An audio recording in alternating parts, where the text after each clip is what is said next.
It is March 16th, 2024, and I welcome you to the audio edition of St. Giles in the Word. We continue in Luke chapter 12 and read together Psalm 66 from the New International Version. Let's begin in Luke today. Meanwhile, when a crowd of many thousands had gathered, so that they were trampling on one another, Jesus began to speak first to his disciples, saying, "Be on your guard against the yeast of the Pharisees, which is hypocrisy. There is nothing concealed that will not be disclosed, or hidden that will not be made known. What you have said in the dark will be heard in the daylight, and what you have whispered in the ear in the inner rooms will be proclaimed from the roofs. I tell you, my friends, do not be afraid of those who kill the body, and after that can do no more. But I will show you whom you should fear. Fear him who, after your body has been killed, has authority to throw you into hell. Yes, I tell you, fear him. Are not 5 sparrows sold for 2 pennies? Yet not one of them is forgotten by God. Indeed, the very hairs of your head are all numbered. Don't be afraid. You are worth more than many sparrows. I tell you, whoever publicly acknowledges me before others, the Son of Man will also acknowledge before the angels of God. But whoever disowns me before others will be disowned before the angels of God. And everyone who speaks a word against the Son of Man will be forgiven, but anyone who blasphemes against the Holy Spirit will not be forgiven.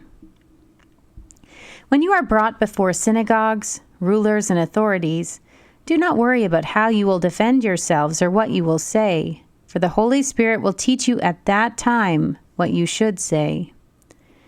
Someone in the crowd said to him, "Teacher, tell my brother to divide the inheritance with me." Jesus replied, "Man, who appointed me a judge or an arbiter between you?" Then he said to them, "Watch out. Be on your guard against all kinds of greed. Life does not consist in an abundance of possessions." And then he told them this parable. The ground of a certain rich man yielded an abundant harvest. He thought to himself, "What shall I do? I have no place to store my crops." Then he said, "This is what I'll do. I will tear down my barns and build bigger ones, and there I will store my surplus grain. And I'll say to myself, 'You have plenty of grain laid up for many years. Take life easy. Eat, drink, and be merry.'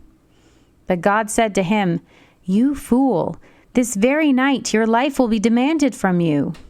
Then who will get what you have prepared for yourself?' This is how it will be with whoever stores up things for themselves, but is not rich towards God."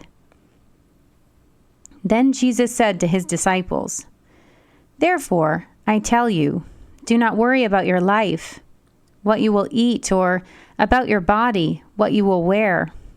For life is more than food, and the body more than clothes. Consider the ravens. They do not sow or reap. They have no storeroom or barn, yet God feeds them. And how much more valuable you are than birds. Who of you by worrying can add a single hour to your life? Since you cannot do this very little thing, why do you worry about the rest? Consider how the wild flowers grow.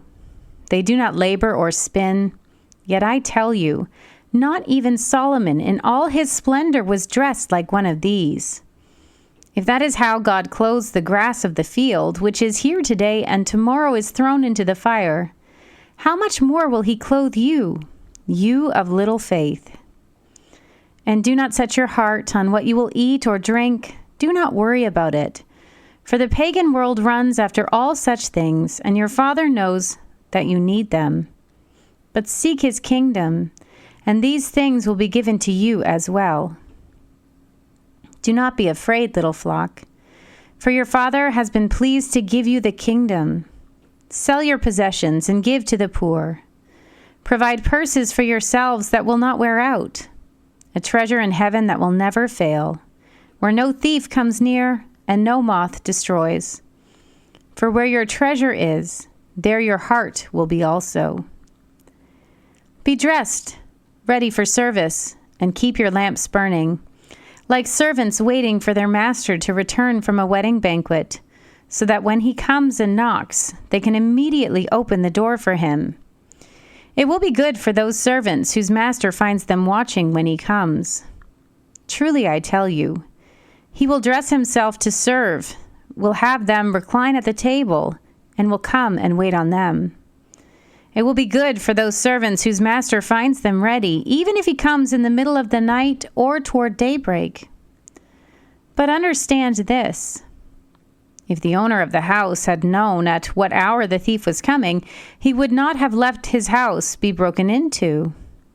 You also must be ready, because the Son of Man will come at an hour when you do not expect him. Peter asked, Lord, are you telling this parable to us or to everyone?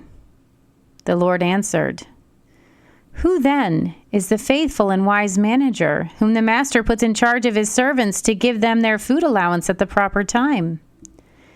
It will be good for that servant whom the master finds doing so when he returns. Truly, I tell you, he will put him in charge of all his possessions. But suppose the servant says to himself, My master is taking a long time in coming. And he then begins to beat the other servants, both men and women, and to eat and drink and get drunk. The master of that servant will come on a day when he does not expect him, and at an hour he is not aware of. He will cut him to pieces and assign him a place with the unbelievers. The servant who knows the master's will and does not get ready, or does not do what the master wants, will be beaten with many blows. But the one who does not know and does things deserving punishment will be beaten with few blows. From everyone who has been given much, much will be demanded. And from the one who has been entrusted with much, much more will be asked. I have come to bring fire on the earth, and how I wish it were already kindled. But I have a baptism to undergo, and what constraint I am under until it is completed. Do you think I came to bring peace on earth? No, I tell you, but division. From now on, there will be 5 in one family divided against each other, 3 against 2, and 2 against 3. They will be divided, father against son, and son against father, mother against daughter, and daughter against mother, mother-in-law against daughter-in-law, and daughter-in-law against mother-in-law.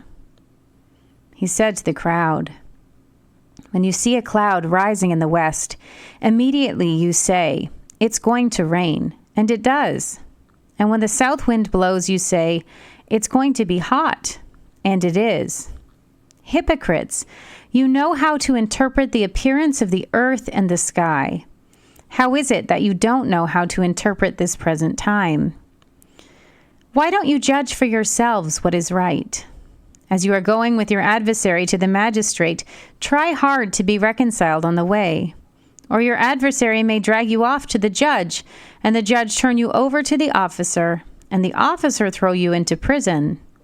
I tell you, you will not get out until you have paid the last penny. We turn now to Psalm 66. Shout for joy to God, all the earth. Sing the glory of his name. Make his praise glorious. Say to God, how awesome are your deeds. So great is your power that your enemies cringe before you. All the earth bows down to you. They sing praise to you. They sing the praises of your name. Come and see what God has done, his awesome deeds for mankind. He turned the sea into dry land. They passed through the waters on foot. Come, let us rejoice in him. He rules forever by his power. His eyes watch the nations. Let not the rebellious rise up against him. Praise our God, all peoples. Let the sound of his praise be heard. He has preserved our lives and kept our feet from slipping. For you, God, tested us. You refined us like silver. You brought us into prison and laid burdens on our back. You let people ride over our heads. We went through fire and water, but you brought us to a place of abundance. I will come to your temple with burnt offerings and fulfill my vows to you, vows my lips promised and my mouth spoke when I was in trouble. I will sacrifice fat animals to you and an offering of rams. I will offer bulls and goats. Come and hear, all you who fear God. Let me tell you what he has done for me. I cried out to him with my mouth. His praise was on my tongue. If I had cherished sin in my heart, the Lord would not have listened, but God has surely listened and has heard my prayer. Praise be to God, who has not rejected my prayer or withheld his love from me. Here ends our reading for today.